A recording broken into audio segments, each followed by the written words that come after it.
મહેસાણા મહાનગરપાલિકાના ward number 8માં થયેલી ઉઠાંતરીનો મામલો સામે આવ્યો છે।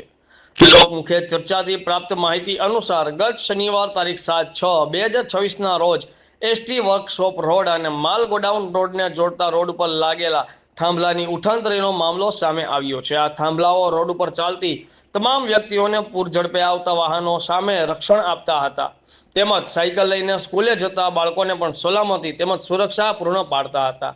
આ થાંભલાની વચ્ચે રહેલ જાહેર માર્ગ પર દિવસમાં પુષ્કળ નાના મોટા તેમજ ખાનગી વાહનો, સ્કૂલ બસો, દૂધની ગાડીઓ, માલ ગોડાઉનના ટ્રકો, ફ્રૂટ શાકભાજીની ગાડીઓ વગેરે જેવા વાહનોની અવરજવર રહે છે। આ થાંભલાઓ છેલ્લા 40થી પણ વધુ વર્ષોથી સ્થિત હતા, જે આશીર્વાદ સમાન હતા, પરંતુ મહેસાણા નગરપાલિકાએ કોઈ દંભી મોટી વગદાર કોર્પોરેટરની ચડામણીથી શારદા સોસાયટીને કોઈ પણ નોટિસ કે જાણ કર્યા વગર આશરે રાતે 1:30 વાગ્યે કાઢીને લઈ ગયાના સમાચાર પ્રાપ્ત થયા છે, જેના કારણે આજુબાજુની તમામ સોસાયટીના રહીશોમાં રોષ જોવા મળી રહ્યો છે। આ સુરક્ષા કવચ હટાવવાથી ભવિષ્યમાં કોઈ અકસ્માત સર્જાય તો તેના માટે મહેસાણા નગરપાલિકા કે દંભી ઘમંડી કોર્પોરેટર જવાબદાર ખરા? બ્યુરો ચીફ હિતેશભાઈ મોદી, આઝાદ મીડિયા લાઈવ, મહેસાણા। સોસાયટીની અંદર પસાર થતા રોડમાં દરેકના ઝાપા આવે છે, બધા ઘરમાં ગાડી મૂકી હોય, બહાર કાઢવી હોય તો એક્સિડન્ટનો ભય રહે છે, તો તાત્કાલિક અસરથી પગ મૂકી આપવા વિનંતી છે। સોસાયટી વચ્ચે જે થાંભલા મૂકેલા હતા, હું બલોનગરનો છું રહીશ, અને આ થાંભલા 40 વર્ષથી હતા, તો અમને જાણ કર્યા વગર કેમ કાઢી નાખ્યા અને શું કારણથી કાઢ્યા, આનું કારણ શું એમ? અને થાંભલા બાબતે બધા વડીલો બધા માટે સારું હતું, અમારે રક્ષણ થતું હતું। અમે રાત્રે 2 વાગે આ રીતના થાંભલા કાઢી નાખવાનું કારણ શું એમ? અને અમારી જે સોસાયટીને અડીને જે થાંભલાને અડીને જ અમારા બાંકડા છે, અમે બાંકડામાં બેસતા અને અમારી સેફટી રહેતી, એ સેફટી અમારી આખી જતી રહી। હવે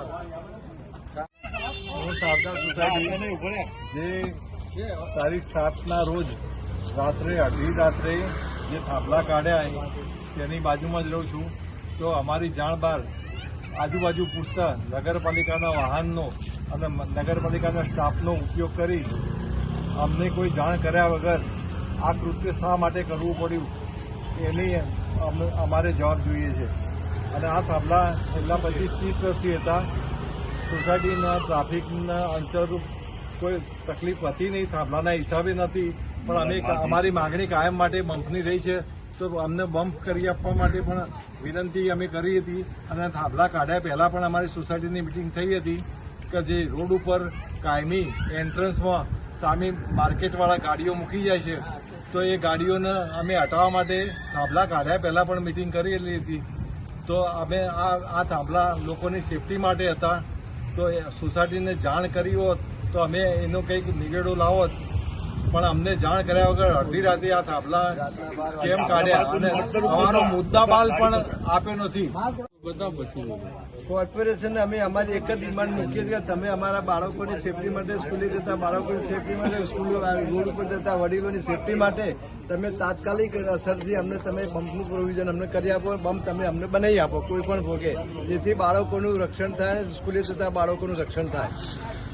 ઉદ્દેશ માત્ર એટલો જ હતો કે સ્કૂલે જતા બાળકોના રક્ષણ માટે હતો, જે વડીલો સ્કૂલે જે આવતા જતા હતા એના સંપૂર્ણ રક્ષણ માટે અમને કરેલું, પણ આ લોકો કેમ રાતના 12 વાગે અમારા થાંભલા કાપ્યા છે, એમનો કોઈ ખ્યાલ આવતો નહીં, અમારા થાંભલા અમારો માલ અમને પાછા આપી જાય કોઈ પણ ભોગે।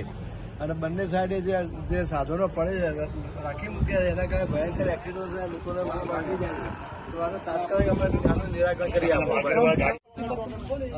અહીં શારદા સોસાયટી જોડે જે થાંભલા હતા જૂના વર્ષોથી હતા અને દરેકને અનુકૂળ હતા કે જે અહીંથી સાધનો નીકળતા અને જે સેફટીથી નીકળતા હતા, બાકી અત્યારે જગ્યા ખુલ્લી થઈ એટલે ભારે વાહન નીકળે અને દરેકને તકલીફ થાય, અને અહીંથી નજીકમાં સ્કૂલો અને વિદ્યાર્થીઓ પણ અહીંથી પસાર થાય છે, એટલે અમારે એની થાંભલા ક્યારે કાઢી ગયા તો એનો જવાબ આપશો એવી વિનંતી।